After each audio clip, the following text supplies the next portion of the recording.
Je peux paraître très démodé, mais le meurtre est illégal. Strangers on a train n'était pas seulement un thriller sur deux hommes et une idée mortelle. C'était le sombre miroir d'Hitchcock sur l'obsession, la culpabilité et l'attrait du mal derrière la caméra. Le chaos a éclaté. Une cascade s'est mal passée sur un carrousel qui tournait hors de contrôle. Hitchcock a habilement mis en scène un effet visuel extrêmement percutant que le public, même les spectateurs les plus attentifs, n'avaient jamais remarqué auparavant, et l'un de ses acteurs était littéralement ivre pendant les scènes clés. Voici l'histoire des ombres, 20 faits étranges sur des inconnus dans un train. Restez avec nous et embarquons dans le train vers la folie. Numéro 20, Hitchcock avait failli ne pas réaliser le film. Warner Bros. L'avait envisagé pour un projet léger, mais il voyait le potentiel dans le roman sombre de Patricia Highsmith. Ce n'était pas le coup de foudre au regard. Le studio refusa d'acheter les droits tant que Hitchcock n'envoyait pas son agent sous un nom fictif. Quand Highsmith apprit que l'acheteur était Hitchcock, elle réalisa qu'on lui avait payé une fraction du montant qu'elle aurait pu réclamer. C'était froid, calculé et très typique de la stratégie d'Hitchcock. Ce que les spectateurs ignoraient, c'était que cette tromperie engendrait l'un des thrillers les plus élégants jamais réalisés, transformant une simple rencontre en un chef-d'œuvre de tension psychologique. Numéro 19, la scène de tennis n'était pas seulement visuellement étrange, c'était vraiment une avancée technique. Hitchcock voulait que le public ressente l'inconfort du tour des têtes à l'unisson sauf une. Pour obtenir cet effet hypnotique, il usa des centaines de figurants qui répétaient leurs mouvements synchronisés pendant des heures sous les lumières du studio. Le résultat fut une perfection inquiétante. La tête qui regardait droit devant appartenait à Bruno Antoni, le personnage interprété par Robert Walker, glaçant. Ce geste terrifiait le public plus que n'importe quel cri. C'était la quiétude du mal entourée par l'aveuglement de la normalité. Hitchcock a prouvé encore que l'horreur n'avait pas besoin de sang. Elle nécessitait précision 18. La prestation entente de Robert Walker dans le rôle Bruno venait d'un vrai tourment. Walker luttait contre l'alcoolisme et très lourds troubles émotionnels dus à un mariage raté avec l'actrice Jennifer Jones. Hitchcock utilisait délibérément son instabilité et ordonnait à l'équipe de ne pas le réconforter. Le résultat fut une authenticité qui paraissait réellement troublante. Son charisme à l'écran fut tel qu'un homme s'effondra. Tragiquement, il mourut quelques mois après la sortie, suite à une mystérieuse réaction à un médicament. La frontière entre fiction et tragédie s'est brouillée à jamais.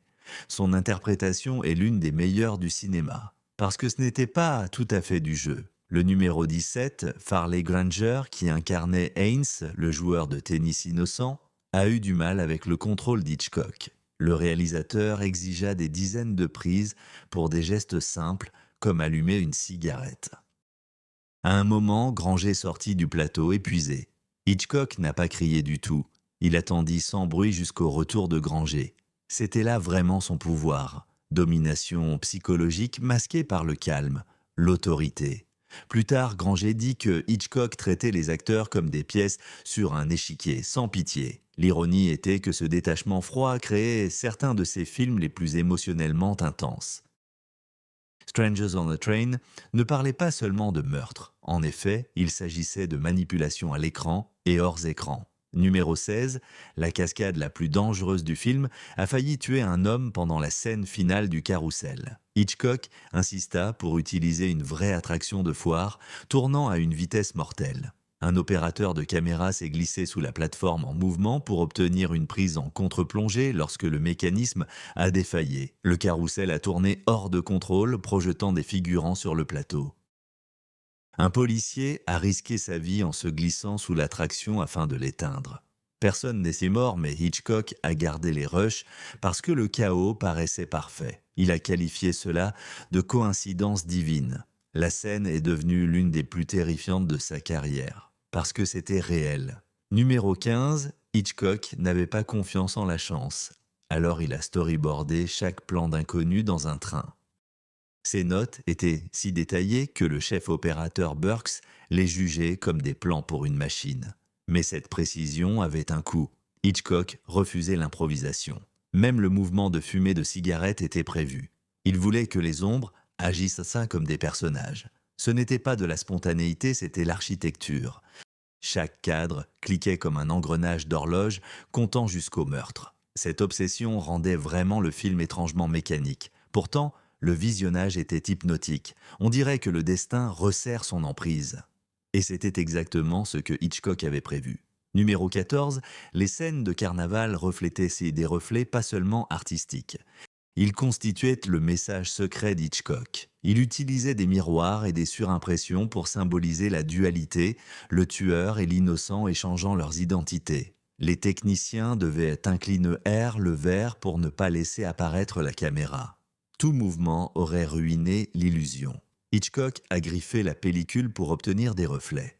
Une lueur fantomatique, et les spectateurs ne réalisaient pas qu'ils regardaient des couches de tromperie projetées d'un seul coup. Stranger on a Train est devenu une étude sur le reflet, non seulement des visages, mais de la morale elle-même. Le numéro 13, Ruth Roman, qui jouait l'amoureuse de Guy, n'était pas le premier choix de Warner Bros.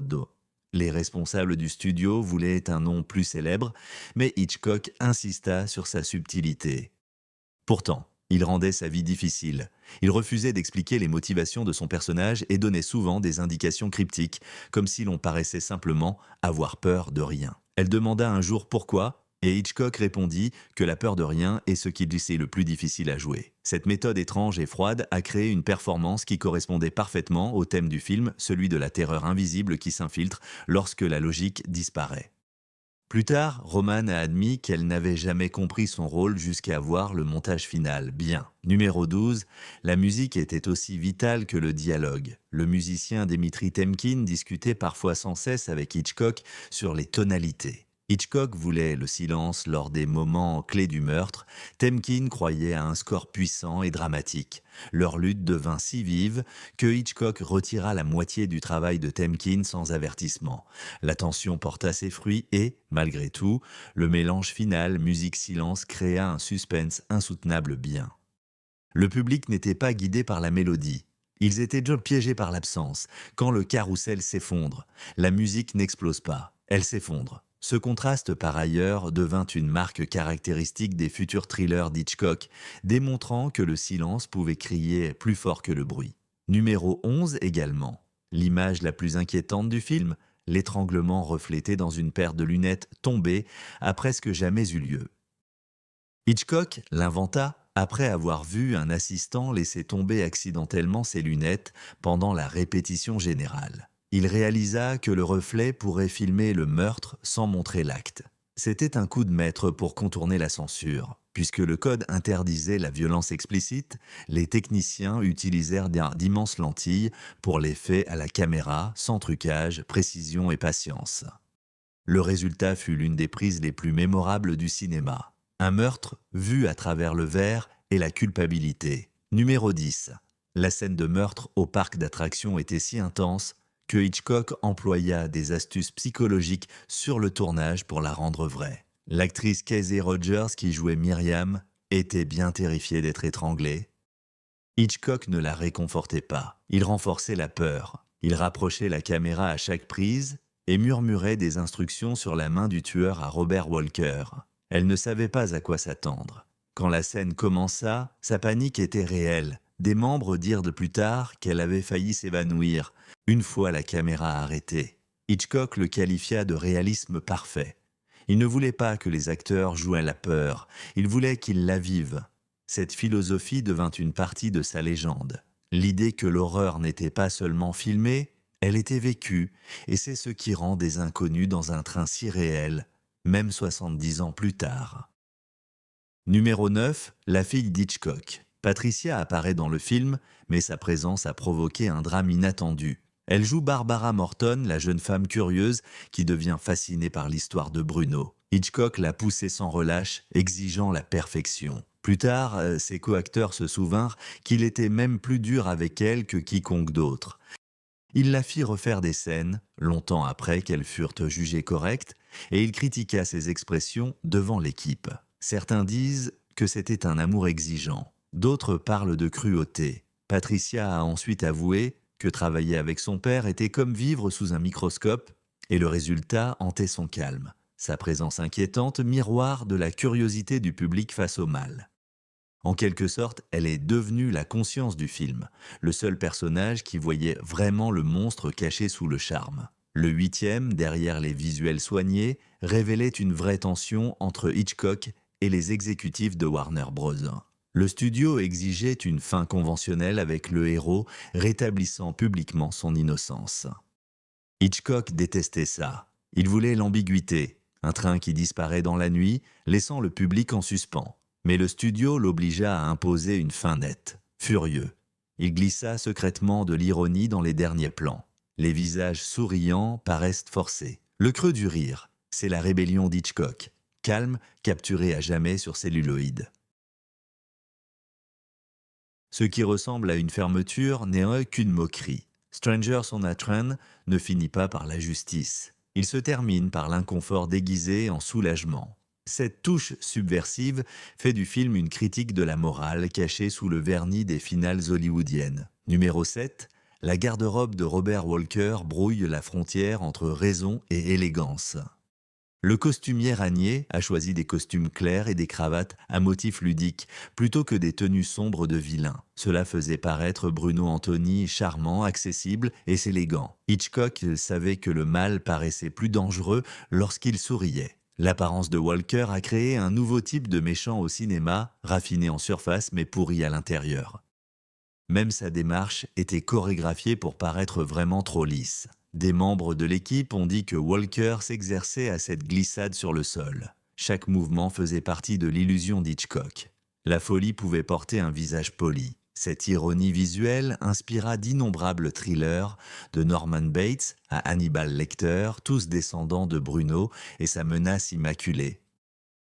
Numéro 6, la scène de tennis a failli ne pas figurer dans la version finale pour des problèmes techniques. Les travelling de la caméra qui suivirent la balle qui rebondit provoquaient un fort scintillement. Hitchcock refusa de simplifier. Il exigea une nouvelle config d'objectifs auprès des techniciens Warner qui pensaient que c'était impossible. Des semaines d'essais et d'erreurs pour régler l'exposition face aux projecteurs aveuglants du stade. Quand cela a enfin fonctionné, le résultat était hypnotique. Chaque tête dans la foule tourne à gauche et à droite dans un rythme mécanique, sauf Bruno qui fixe droit cet homme. Ce n'est pas une simple scène, c'est une symphonie visuelle de paranoïa. Les spectateurs ne savaient pas qu'ils regardaient autant une prouesse d'ingénierie que du cinéma, un mélange parfait d'obsession et d'innovation qui définissait le génie d'Hitchcock. Cinquième. Peu de gens savent qu'Alfred Hitchcock a personnellement conçu l'accessoire le plus chargé de suspense du film. Pour la plupart des spectateurs, la lampe n'était qu'un simple objet d'échange entre les deux acteurs. Mais pour Hitchcock, cela symbolisait une contagion morale. Il exigea que l'équipe fabrique des briquets identiques jusqu'à ce que l'un d'eux reflète exactement la lumière telle qu'il l'imaginait. Il ne s'agissait pas de réalisme, c'était l'hypnose. L'éclat du briquet dans la main de Bruno devint un déclencheur visuel de la culpabilité. Pendant les gros plans, il mit des spots cachés pour que le briquet scintille d'une façon anormale et que le public l'associe inconsciemment à la tentation. Cet tout petit objet métallique portait l'âme du film tout entier, le transfert du péché d'un homme à l'autre. C'était l'idée théologique de Hitchcock, fidèlement bâtie à partir du laiton et de la fumée. Numéro 4, la relation de Hitchcock avec Warner Bros. S'est tellement détériorée pendant la post-production qu'il a vraiment refusé d'assister aux premières projections de test. Le studio paniqua lorsque le public de test trouva le rythme trop lent et demanda des coupes plus rapides. Hitchcock les ignora. Plutôt que de refaire les prises, il retranchait des microsecondes à chaque plan. Ce montage microscopique rendit le film plus net et plus implacable sans changer les temps forts de l'histoire. À sa première projection, les critiques le louèrent la précision sans s'en apercevoir. Il regardait une rébellion muette. Hitchcock croyait que le contrôle venait autant de ce que l'on filmait que de ne pas négocier. Plus tard, des inconnus dans un train furent un tournant. Cela prouva que le réalisateur, pas le studio, dictait le suspense. Cette victoire discrète redéfinit le pouvoir créatif à Hollywood pendant des décennies.